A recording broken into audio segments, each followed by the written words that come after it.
नमस्कार.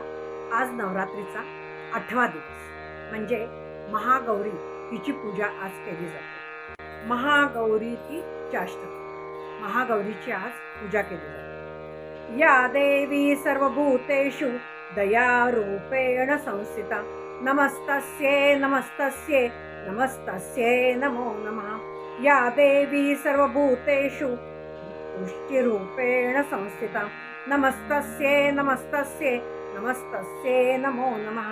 या देवी सर्वभूतेषु मातृरूपेण संस्थिता नमस्तस्ये नमस्तस्ये नमस्तस्ये नमो नमः.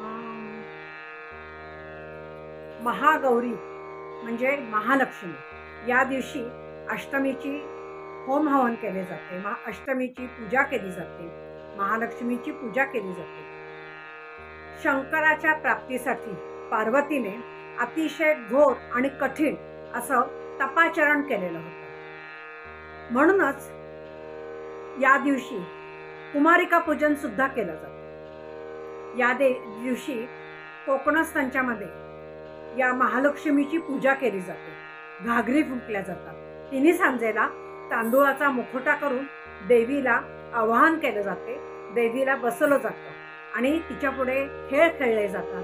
देवीलाही खेळवलं जातं. अशा तऱ्हेने हा महालक्ष्मीच्या दिवशी होम हवन करून महालक्ष्मी उभं करून हा महालक्ष्मीचा अष्टमीचा दिवस खूप चांगला साजरा केला जातो. या महागौरीसाठी लाल फुलं ही अतिशय तिला प्रिय आहेत. तिला गुळाचा शिऱ्याचा नैवेद्य दाखवला जातो. गुळाचा शिरा त्याचा नैवेद्य तिला दाखवला जातो. कमलाकृती अशी हिची संपूर्ण आकृती आहे. कमलाकृती अशी. क्रूर शत्रूंचा नाश आणि परलोक सिद्धी ही हिच्या उपासनेने आपली पूर्ण होते. म्हणजे क्रूर शत्रू जे असतात त्यांचा पूर्ण विनाश होतो, नाश होतो. अशी ही महालक्ष्मीची पूजा केल्याने आपल्याला फळ मिळते. अशी ही अष्टमीची महालक्ष्मी महागौरी.